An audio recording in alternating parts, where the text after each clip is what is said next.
جی میں ہوں آپ کا ہوسٹ میاں ظہور. آج ہم بات کریں گے ڈاکٹر عامر لیاقت حسین جو رکن قومی اسمبلی ہیں کراچی سے. ان کی جو تیسری شادی ہوئی تھی لودھراں کے علاقے ڈانوراں میں دانیہ شاہ سے. دانیہ شاہ اور ڈاکٹر عامر لیاقت کی جو شادی ہے وہ 4 ماہ تک برقرار رہی. اب دانیہ شاہ جو ہیں انہوں نے ڈاکٹر عامر لیاقت حسین سے تنسیخ نکاح کے لیے عدالت کا دروازہ کھٹکھٹایا ہے. اس وقت ہمارے ساتھ دانیہ شاہ موجود ہیں. ان سے بات کرتے ہیں کہ اس نہج تک معاملہ کیسے پہنچا, کیا وجوہات تھی. یہ دانیہ آپ بتائیں یہ سارے معاملات ہوا کیسے؟ یہ ایسا ہوا کہ میں جب میری شادی ہوئی تھی مجھے نہیں پتہ تھا کہ یہ نشے وغیرہ کرتا ہے یا کچھ. تو کون سی ایسی لڑکی ہے جو مطلب جو انسان نشے کرتا ہو اس سے اپنی شادی کرے گی. ہم تو ویسے بھی ہماری سیدھی سادی فیملی ہے, کوئی ہماری فیملی میں نشے وغیرہ کوئی ایسا سین نہیں ہے.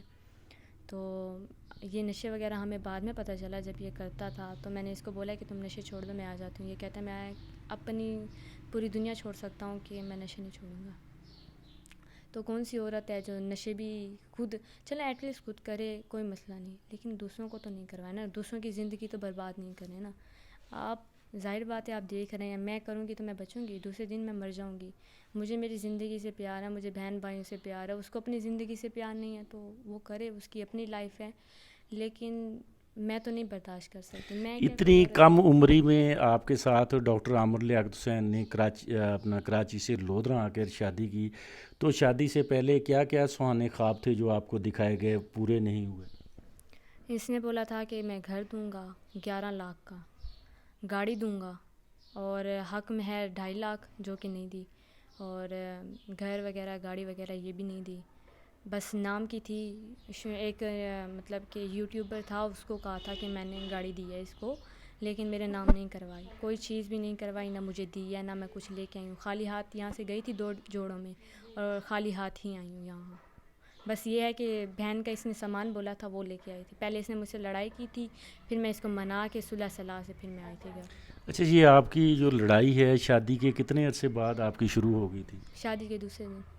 اچھا, دوسرے دن ہی آپ کو مارنا شروع کر دیا؟ دوسرے دن یوں ہوا تھا کہ میں اپنی بہن بھائیوں کے لیے رو رہی تھی. ظاہر بات ہے میں چھوٹی ہوں, اپنے بہن بھائیوں کے لیے میں مطلب ظاہر بات ہے اپنے بہن بھائیوں کے لیے روں گی. اتنی دور جو چلی گئی ہوں, یہ بہاولپور میں کراچی, تو میں تھوڑا سا رو رہی تھی. اس نے پوچھا کس کے لیے رو رہی ہو, میں نے کہا امی ابو کے لیے. تو وہ گندی گندی گالیاں دینے لگ گیا, بدتمیزی کرنے لگ گیا. اس کو حالانکہ پتہ ہے میں نہ سمجھ ہوں, مجھ میں اتنی سمجھ نہیں ہے, یہ میرے ساتھ رہا بھی ہے, اس کو اچھی طرح پتہ ہے, لیکن پھر یہ مجھ پہ غلط غلط الزام لگاتا تھا. خود بھیج کے نا مجھے اپنے نوکروں کے ساتھ ہی بھیجتا تھا. اس کا ایک علی ہے, نوکر ہے اس کا, ملازم ہے, تو وہ میرے ساتھ اکثر گاڑی میں جاتا تھا, اکثر جاتا تھا. کبھی میں اکیلی نہیں گئی, اور ویسے بھی ہماری فیملی میں یہ نہیں ہے کہ اکیلا بندہ گھر سے باہر جائے, کبھی بھی نہیں.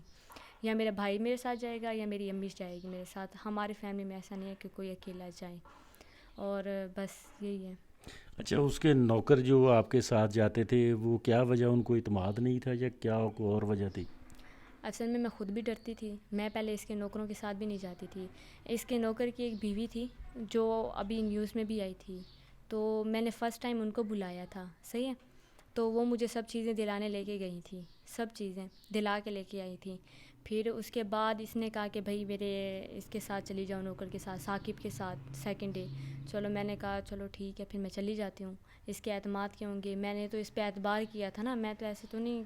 تو میں نے کہا یہ سنبھالے گا کیونکہ اس کے نوکر ہیں سب کچھ, تو میں اس کے ساتھ بھی چلی گئی. تو پھر اس کا ایک اور نوکر تھا جو میرے ساتھ ٹھہرایا ہوا تھا, علی, اس کے ساتھ آنا جانا زیادہ تھا میرا. اور بس غلط غلط الزام بھی بہت لگا رہا ہے, فیک فیک چیزیں بھی بہت بنوا رہے ہیں. اور کافی ظاہر بات ہے جب میں گھر سے آئی ہوں تو وہ مجھ پہ ہر الزام لگائے گا. نہیں, غلط الزام وہ اپنے ملازموں کے ذریعے لگا رہا ہے یا کسی اور کے ذریعے؟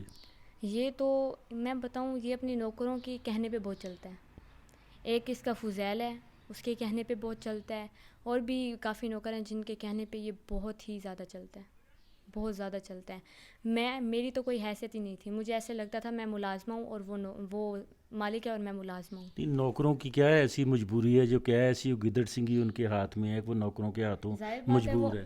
نوکروں سے نشے جو منگواتا ہے تو ظاہر بات ہے نا, وہ پھر کہتے ہیں نا جو چیز انسان کے ہاتھ میں ہو تو وہ اسی وجہ سے ان کی بات مانتا ہوگا, جن سے نشے منگواتا ہوگا. نشے کی حالت میں وہ کوئی اور لڑکیوں کے ساتھ بھی تعلقات رکھتا تھا یا کوئی ایسی کیا حرکات کرتا تھا؟ مجھے بھیج دیتا تھا باہر، صحیح ہے، کہتا تھا دوستوں کے ساتھ جاؤ، یہ وہ، مطلب باقی کی ساری باتیں بعد میں، پہلے وہ کر لینا، تو شروعات وہ کر لیں، پھر میں اس کے بعد تفصیل دوں گی، پورے بیان دوں گی جو بھی ہوگا اچھا، کسی. مطلب دوستوں کے ساتھ، اپنے دوستوں کے ساتھ مجبور کر کے بھیجتا تھا آپ کو؟ نہیں، میں آپ کو یہ پوری تفصیل دوں گی، ابھی نہیں لیکن دوں گی انشاءاللہ، بعد میں دوں گی جیسے ہی وہ ہوگا ویسے. اچھا، اب آپ کب واپس آئی ہیں کراچی سے؟ میں آئی تھی رمضان سے پہلے آئی تھی، رمضان کی جو پہلے 26 تاریخ تھی نا، اب یہ کون سا، مجھے یہ آئے ہوئے نئی ہے؟ 1 مہینہ اچھا اور 13-14 دن ہو رہے ہیں. اچھا، 1 مہینہ 13-14 دن ہو گئے ہیں. اب آپ یا یہاں پھر آئی اس ہیں، کوئی سے رابطہ نہیں ہوا دوبارہ ان کے ساتھ؟ میرا عید کے تیسرے اور چوتھے دن تک تھا. چوتھے دن اس نے ایسی دھمکیاں دی نا، اس نے کہا میں تمہارے گھر یہ بھیج رہا ہوں، میں تمہارے گھر وہ بھیج رہا ہوں، تم گھٹیا لڑکی ہو. پہلے بولتا ہے تم پاکیزہ ہو، میں نے تمہیں دیکھا ہے، میں پوری دنیا سے لڑ لوں گا. پھر بعد میں بہت گندی باتیں کرتا رہ گئے ہیں. ہر الزام تو لگانے ہیں نا اس نے، اپنے لیے تو لگانے ہیں نا. ظاہر بات ہے، اپنی عزت کو کون گننے دے سکتا ہے، وہ تو لگائے گا نا. بہت سے گھٹیا الزام بھی لگائے گا، کیونکہ وہ ہے جو گھٹیا بندہ، ہر کسی پہ الزام لگا سکتا ہے وہ. تو بس وہ. اب آپ عدالت میں کیا توقع رکھ رہی ہیں کہ یہ ساری چیزیں جو حق مہر ہے، گھر ہے، گاڑی ہے، زیورات ہیں، 3 تولے طلائی زیورات، یہ سارے عدالت آپ کو دلوا دے گی؟ مجھے یہ کچھ بھی نہیں چاہیے، مجھے صرف طلاق چاہیے. میں ایسے پیسے، ایسی شہرت پہ نا لعنت بھیجتی ہوں جہاں پہ مجھے عزت نہ ملے. ہم پیسوں کے بھوکے نہیں ہیں. عورت کو صرف پیار چاہیے ہوتا ہے. پیار والا مرد اگر عورت کو سمجھے نا تو بہت ہی بڑی بات ہے. اس دنیا میں بہت کم مرد ہیں جو عورت کو سمجھتے ہیں، ان کا درد سمجھتے ہیں، ان کی فیلنگ سمجھتے ہیں. تو میرا یہ ہے کہ وہ مجھے کچھ بھی نہ دے، 1 روپیہ بھی نہ دے. میں اس کے پیسے کی بھوکی نہیں ہوں. میرے ماں باپ ہیں مجھے کھلانے کے لیے، وہ مجھے کھلاتے تھے. میرے بابا ہیں، شکر الحمدللہ، دیتے ہیں، وہ ہمیں کھانا پینا سب کچھ دیتے ہیں. انسان کا یہی تو ہوتا ہے، بس پیٹ بھرنا، اور بس، اور تو کچھ بھی نہیں ہوتا. شادی سے پہلے تو ڈاکٹر عامر لیاقت کی طرف سے بڑے بڑے دعوے کیے گئے تھے آپ کے ساتھ، پیار کے، بچپن سے آپ ان کو پسند کرتی ہیں، وہ ساری چیزیں آپ کو ملی نہیں؟ ہاں تھے، کچھ باتیں یہ مجھے خود کہتے تھے کہ تم یہ بات کرنا، میں نہیں کہتی تھی. اکثر آپ نے مجھے دیکھا ہوگا کہ میں بہت کنفیوز ہوتی تھی کہ میں کیا بات کروں، کیا نہیں کروں. اور آپ کو پتہ ہے مجھے بولنا بھی نہیں آتا صحیح سے. میں پھر بھی بول رہی ہوں، میں کنفیوز ہو جاتی ہوں میڈیا پہ کہ میں کیا بات کروں، کیا نہیں کروں. لیکن اب جو ہوں نا، تو آپ کو پتہ ہے نا کہ جب عورت اپنی ہاں پہ یا نہ پہ آتی ہے نا تو وہ کرتی ہے. اپنے حق پہ آ جائے تو عورت لڑتی ہے اپنے حق کے لیے. تو بس میں ان سے کبھی بھی کسی چیز کی توقع نہیں رکھتی اب سے. نہ مجھے اس کی دولت چاہیے، نہ مجھے اس کا پیسہ چاہیے، نہ مجھے اس کا فیم چاہیے. جب میری عامر لیاقت سے ختم ہو جائے گی اور شاید میں میڈیا پہ بھی نظر نہ ہوں. اچھا، سب سے زیادہ آپ کو جو نفرت ہوئی ہے کس کردار سے ہوئی ہے؟ سب سے زیادہ اس کردار پہ آئی ہے کہ نعوذ باللہ وہ اپنے آپ کو خدا سمجھتا تھا. کہتا تھا نعوذ باللہ اللہ میاں بھی نیچے آ جائے نا تو بھی میں اس کی بات نہ مانوں. یہ دعویٰ ڈاکٹر عامر لیاقت کرتا تھا؟